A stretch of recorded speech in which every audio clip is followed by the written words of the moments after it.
Right, okay, UFC Nashville, terrible bets. These are my favourite betting lines for this week's UFC card from Nashville. Incidentally, what a brilliant place to have a UFC event. I've been to Nashville a couple of times. I've got to say, it's one of my favourite cities on the planet. It's so much fun. It's like Las Vegas, but just with country music. It's a country Vegas. They call it Nash Vegas, in fact. Absolutely brilliant place. I can only imagine that watching a UFC event there live and then going and hitting the bars after is going to be a class time. So if you're going, jealous as hell, you'll have a top class time. But anyway, I like to put down my terrible bets. I like to keep the stakes low, the odds long, the bets terrible. You know the gist by now. So I put together a couple of accumulators. The odds are always astronomical, and there's a reason for that, because the bets are unlikely. But let's take a look. There are some where you're going to get some good value at the very least. So I put together a 5-fold with the methods just because I wanted something that had some kind of decent odds. Because I honestly, the most of the people that I always go based on who I think is going to win before I even look at the odds, and a lot of them are the favourites, so the odds are not brilliant. So for methods wise, I'm taking a 5-fold. First one, I'm going to go with Asu Almabayev. He's the Kazakhstan guy, flyweight, who 17-2, absolutely brilliant, lots of submissions, really good back take. Once he's got the back, he's generally going to win from that point. I think that's more likely going to happen. So I've got him at 3-1 to beat Ode Osborne. That's not bad odds, to be fair. I think that once he starts submitting a lot of people in that weight class, you're probably not going to get odds as long as that on a submission. Not that they're particularly long. I'm also taking Jake Hadley by submission for the same reason. He's a very good grappler. He's got good top control as well, and when he takes the back, he's just very strong when he gets onto the back. So I'm going to take Jake Hadley by submission as well. Diego Lopez, I just really quite fancy him to get the knockout in that one, because I've noticed that he counters the inside leg kick with kind of left and right hooks and overhands over the top. That's generally just something that he does very, very well. And his opponent, Tucker, I've noticed that he does tend to utilise the inside leg kick quite a lot. So I think that's going to leave him open to be countered.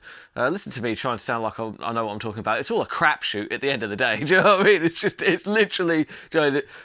trying to predict the methods is so difficult, but I'm taking the knockout for Lopez in that one. You're getting 4-1 on that one. That's not terrible. You get there's some good value in there, because he is very good on the feet. Kennedy Zhukwu, I'm taking him by knockout. Obvious reason. Bloke's like 6'5", and he's just got very good kickboxing, and he knocks a lot of people out. So that one's a no-brainer. There's a reason you're only getting just better than even money on that one. And yeah, that's fair, if I'm honest. That's fair. And then I'm taking Rob Font to get the knockout, which is a stretch. You're getting 7.5-1 on that, which is long odds, but you've got to bear in mind these are bantamweights, so sometimes the power. So look, in boxing range, Rob Font is dangerous, but you've got to bear in mind that Corey Sandhagen is also very, very dangerous. So yeah, the knockout might not be there, but I think in boxing range he has every chance, but I don't know if Sandhagen is necessarily going to keep it in boxing range. So that one, I'm reaching a little bit. I'm not going to lie, that is a stretch. So look, put all those together, you are getting 1,712 to 1. So I've put £2 on that, and so that means that on fight night I'm going to lose £2. It's that simple, isn't it? Then I'm going to do my MMA scratch card. So this is my fun one. Basically, I'll go through the entire fight card and pick wins and losses. It's like a scratch card, except you get to watch people punch each other in the face whilst it's being scratched off. So that's why I like to do this one. So I'm taking Asu Amabayev to win, Jake Hadley to win, Sean Woodson to win, Jeremiah Wells to win, Kyler Phillips to win, Damon Jackson to win, Ignacio Bamha Mondes to win. I'm taking Tanner Bosa to win. That's a stretch. Diego Lopez. Actually, going back to Tanner Bosa, he's actually the favourite in that one. His opponent might be worth an underdog bet there, because Tanner Bosa he's not looked good. I say he's not looked good lately, but when did he ever look really good? Look, I really like Tanner Bosa, I do, because I like his fight style, but it just leaves him open to racking up losses, and that seems to be what he does. but they've got him as the favourite in this one, so maybe taking the other guys an underdog. I'm personally taking Bosa. I think he's due a win, so I'm going to take Bosa in that one. Diego Lopez, as I said, I'm taking him in that one.